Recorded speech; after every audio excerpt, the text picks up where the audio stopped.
Hiya. Pretty much everything I write is about naughty girls. So because it's about naughty girls, you can come and see that Thursday, Friday, Saturday this week here.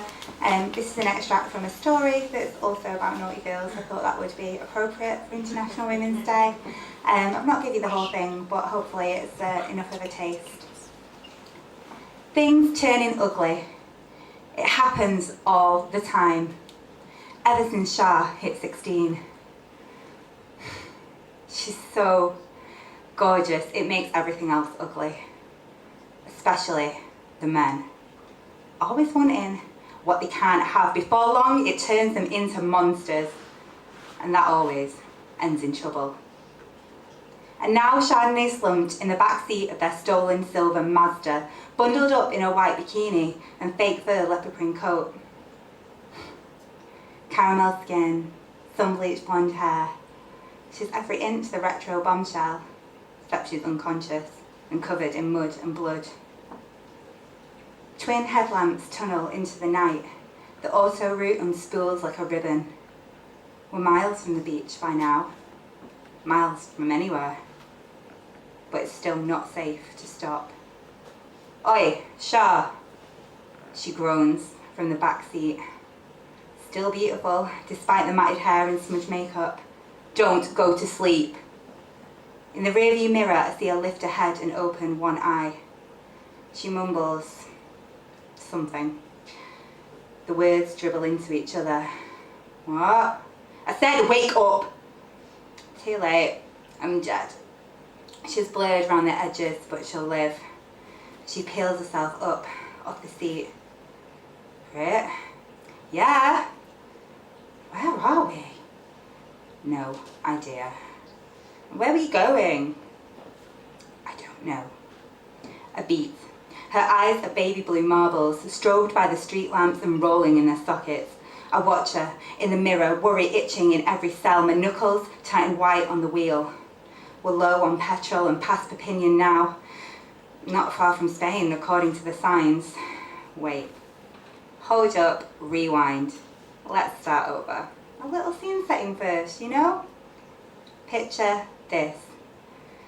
Shah on a sun lounger, in her white bikini with the straps undone. They make me think of licking her tan lines, the salt on her skin when we've been swimming down the beach.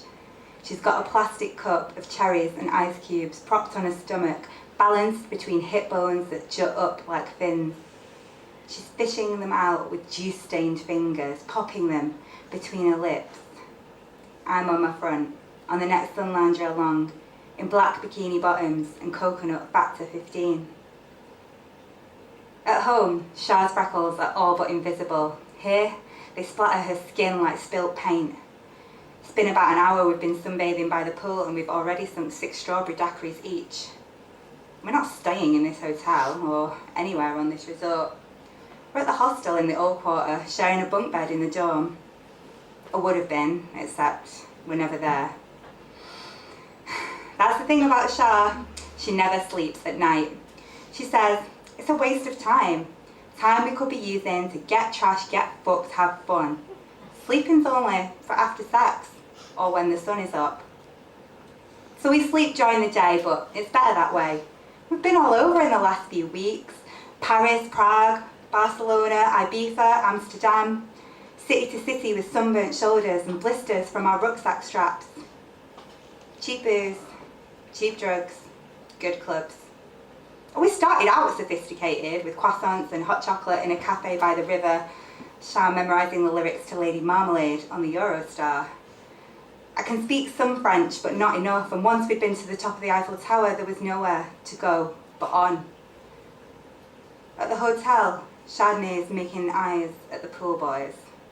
They're sweating chorizo and Corona, and they've had her in their sights since our first day. Their smiles are wide and full of small, sharp teeth. The sun's starting to sink, lazy and red behind palm trees and candy-striped parasols stained with sand and salt. They know a party they could take us to. Une fête sauvage, they say, grinning when Shah laughs and makes them say it again, repeating it back and forth in daft approximations of each other's accents until they're cackling too, and it takes me a minute to realise they're even more wired than we are.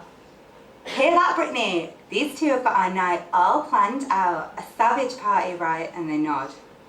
Her bikini straps are slipping lower with every laugh and lopsided shrug of her shoulders, and you'd have to know her the way I do to know that's not accidental. Savage is about right. Once she's got you suckered, there's no escape. Not even for me. I'm not entirely convinced by these two jokers, but the booze has made me reckless, curling through my cells, synapses sparking from the amphetamines. Of course, they're keen to share. When he's not talking to Shah, the one with the dimples is shooting me the occasional crooked smile that goes straight to my cunt.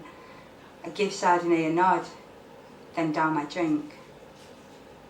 Babe, the engine's grumbling now, a whine coming through the steering wheel, humming through my hands. I look up to see what she wants. Shah's sitting upright, coffee-coloured gazelle legs stretched out sideways on the seat, sandy bare feet, purple glitter polish on her toes, mud and blood flaking from her skin. Her eyes meet mine in the mirror. Yeah? You know this car is shit, right? I try and keep my face straight, but the laugh comes bubbling up before I can swallow it down. You look at, you're not bound and gagged in a boot on your way to some psycho sex dungeon. Mate, she says, and though her words are still slurred, she seems to be past the worst. No self-respecting psychopath would be seen dead in this. I roll my eyes, and the engine's grizzling again, getting louder with every mile like the clunking coming from the boot. We're pushing 100 on the speedometer, but on the fuel gauge the needle's shivering over the E. I want to tell her she's a fucking psycho. She would have been dead in the back of that shit silver Mazda if I hadn't intervened, but now's not the time. So I bite back the words, give her another encouraging grin, tell her I'm sorry I couldn't do better. Next time I'll make sure our means of transportation meet her high standards, but for now we better settle for petrol. Next time, she repeats, suppressing a snort, and her voice has that edge of exhaustion, of spent emotion and being too tired to care. Next time I get to drive, yeah?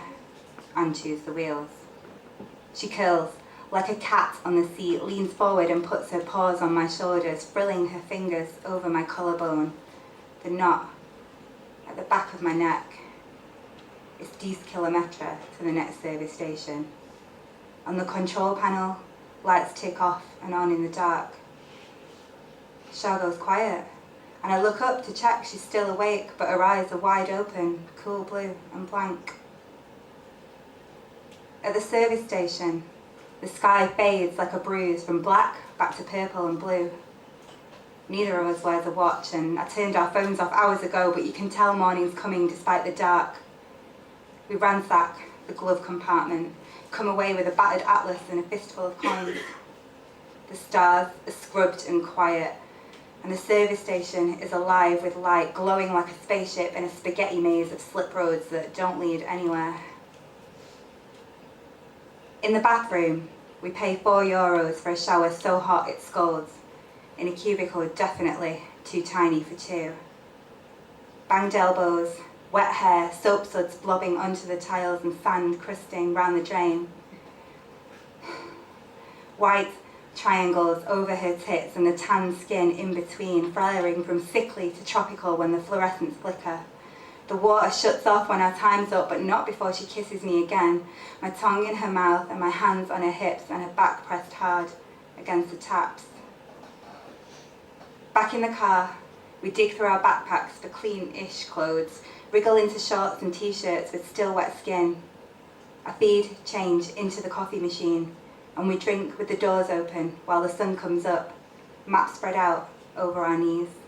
Thank you.